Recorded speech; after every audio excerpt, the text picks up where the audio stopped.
Kuyang menjadi trending di Google hari ini, Rabu tanggal 16 bulan September tahun 2020. Penyebabnya adalah beredarnya video yang memperlihatkan sosok putih tetapi tidak terlihat jelas. Namun, warga yang melihat menduga sosok itu adalah Kuyang. Dalam mitosnya, Kuyang adalah nama hantu yang melegenda di Pulau Kalimantan.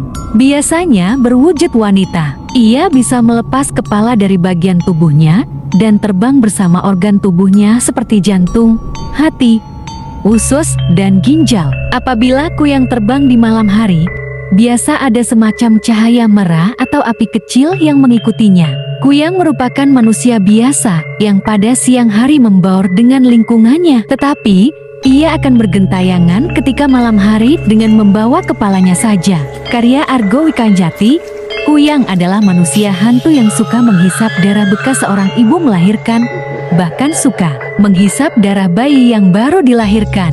Kuyang memiliki dua taring di kiri dan kanan mulutnya. Biasanya, Kuyang mencari mangsa pada malam hari, dan untuk mengelabui korbannya, sewaktu-waktu Kuyang bisa berubah menjadi seekor burung atau kucing. Kuyang biasa mendatangi seorang perempuan yang hail besar dan mengusap perutnya. Kuyang berasal dari manusia hidup yang bisa berubah menjadi makhluk penghisap darah. Dalam buku itu disebutkan, orang Banjar mencirikan Kuyang sebagai seorang perempuan berambut panjang yang saat berjalan di malam hari selalu menutupi bekas guratan di lehernya atau menutupi bagian kepala dengan kain supaya tidak kepanasan terkena sengatan matahari. Orang Banjar juga yakin bahwa Kuyang takut dengan bawang merah, terlebih dengan bawang merah tunggal. Selain itu, makhluk jadi-jadian ini juga takut dengan cermin, sisir, pisau, dan rumput jariangau. Untuk menghindari gangguan Kuyang, orang-orang sering meletakkan benda-benda tersebut di dekat seorang ibu yang baru melahirkan atau bayi yang baru dilahirkan.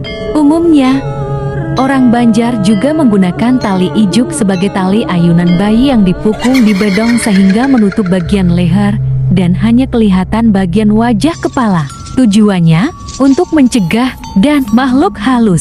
Sebab, konon katanya, Kuyang dan makhluk halus itu takut dengan tali ijuk. Untuk itu, ijuk juga dipakai sebagai dinding atau pelindung rumah. Caranya dengan mengikatkan tali ijuk tersebut di sekeliling bagian atas rumah.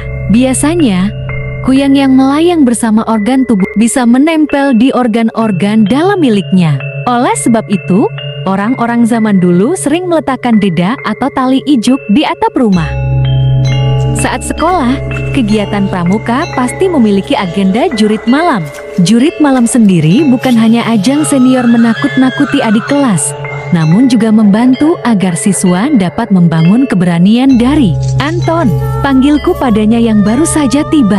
Tahu nggak, kalau kelas 1 wajib ikut jurit malam? Anton mengangguk. Ia tadi udah lihat di mading.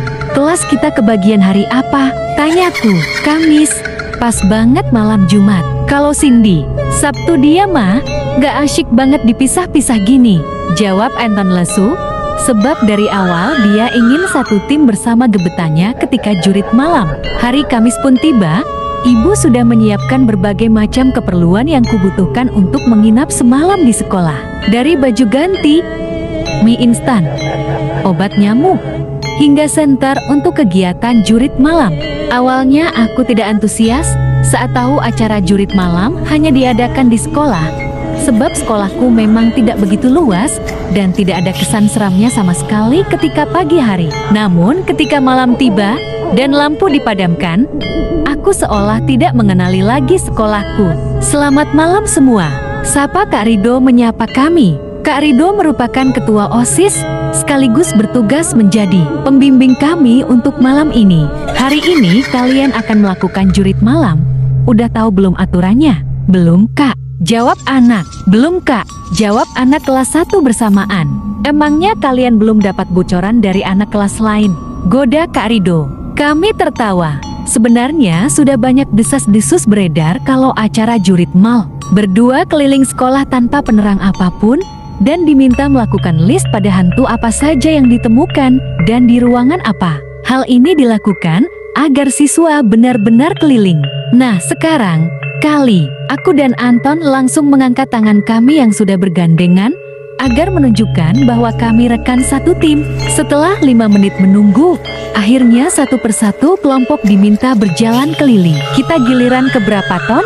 5 dari terakhir, jawab Anton. Ya ampun, sial amat, balasku tertawa. Satu kelompok 10 menit. Jadi kita baru start jalan jam 2 nih. Anton mengangguk. Iya, anjay. Setelah beberapa jam, akhirnya tiba giliranku dan Anton. Kami diminta berjalan bersama. Namun semua alat penerangan dan ponsel harus dititipkan di kakak kelas. Saat masih berada di garis start, aku ingin cepat-cepat memulai uji nyali ini. Ingin saja membuktikan kepada yang lain bahwa aku berani. Namun ini tidak seperti sekolahku ketika siang hari, rasanya. Tangga menuju lantai 2 menjadi mencekam setelah ada seseorang yang siap menyapa kami ketika tiba di ujung. Sebuah angin kecil melewati tengkuk leherku begitu saja. Aku masih terdiam, tidak ingin menunjukkan bahwa sebenarnya ada rasa takut mengganggu hatiku. Kenapa Ton? Kita harus kemana dulu nih? Harus cek satu-satukan ruangan di lantai 2 ini. Jawabku mengingatkan perintah dari kakak kelas. Suara kamu, kenapa gemetaran gitu sih? Gak enak aja perasaanku, balas Anton tanpa menutupi rasa khawatirnya. Aku juga sih, kayak banyak orang sedang melihat kita. Anton mengangguk. Kami terus berjalan dan memasuki ruang demi ruang untuk mencari sosok hantu yang diperankan oleh kakak kelas. Sebenarnya semua juga tahu bahwa hantu di sini adalah manusia. Namun, suasana mencekam di lorong membuat seluruh bulu kuduku berdiri. Kelas 11, bukaan diafragma, seru Anton ketika melihat papan petunjuk yang ada di atas pintu. Masuk nggak? Tanyaku memastikan. Yuk bareng. Suara derit pintu menggema di seluruh ruang. Aku menatap sekeliling sebelum dikagetkan dengan pocong yang melompat ke depan wajahku. Anji pekik Anton dan membuat Kak Binar yang menjadi pocong tertawa ngakak. Aku masih terdiam karena terkejut. Kaget ya? Banget Kak, jawabku dan Anton bersamaan. Ya udah lanjut keliling lagi Gi. Jangan lupa catat ya ketemu hantu apa saja dan nomornya. Ingat Kak Binar. Aku dan Anton mengangguk bersama. Kami pun segera keluar dan mencari di ruangan lain. Dengusku lelah. Baru satu ruangan aja capek banget ya. Anton mengangguk. Lemas aku. Kami pun kembali berjalan melewati lorong panjang yang gelap. Setelah berkeliling dan memasuki satu persatu ruang, kami sudah mendapatkan total 5 hantu. Kita perlu ke kamar mandi nggak sih?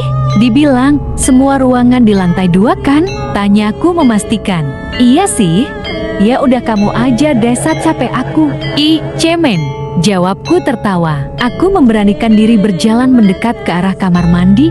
Letak ruangan ini berada di paling ujung dan membuatnya sama sekali tidak mendapatkan cahaya apapun. Gelap, pekat, dan pengap itu yang kur. Aku melihat kanan kiri, memastikan apakah aku harus berjalan maju atau tidak. Pintu kamar mandi paling ujung terbuka dan seseorang berjalan keluar. Kak, panggilku. Hening. Aku hendak mendekat untuk mencari tahu nomor di bajunya, namun dia hanya terdiam dan membelakangiku. Entah kenapa hal ini membuatku tidak berani mendekat. Aku memutuskan untuk berjalan keluar. Setidaknya grup kami mendapatkan informasi bahwa di kamar mandi ada kakak kelas yang menyamar menjadi kuntil. Aku dan Anton sudah tiba kembali di garis finish. Rasanya lega melihat lampu penerangan setelah 10 menit berada di kegelapan. Gimana? Sapa Kak Melati setelah melihat kami. Aman nggak? Aman. Nggak? Aman Kak, sahut kami bersamaan. Yuk kasih list ya, hantu apa saja yang kalian temukan. Ruang kelas 11, bukaan diafragma ada potong, nomor ke-73. Ruang kelas 11C ada buto ijo, nomor ke-44.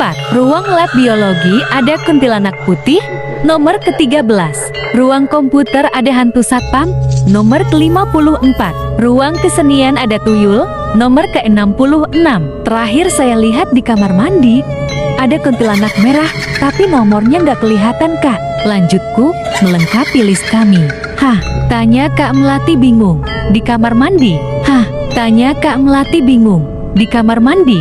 Aku mengangguk. Kamar mandi? Tanya Kak Melati, berusaha memastikan kembali. Iya Kak, tapi kan kita nggak ada taruh hantu di sana Satria. Kataku bingung. sebab aku benar-benar melihat jelas seseorang keluar dari bilik terakhir dan berdiri membelakangiku. Tapi saya benar-benar, kamu nggak lihat nomornya? Aku menggeleng. Nggak kak? Karena dia diam saja yang jadi nggak berani mendekat. Ya udah nggak usah kamu pikirkan lagi ya. Tapi dia manusia kan kak? Tanyaku memastikan. Udah malam? Kakak harus urus anak-anak yang lain. Jawabnya seolah enggan menjawab pertanyaanku. Sejak saat itu, aku tidak berani ke kamar mandi di lantai 2, sekalipun sedang mengikuti kegiatan di sana. Aku akan memilih turun ke lantai 1 dan menggunakan kamar mandi di dekat kantin. Entah walau tidak ada yang menjelaskan padaku sosok tersebut hantu atau tidak, namun aku tahu bahwa dia bukan manusia, karena hanya aku yang melihatnya.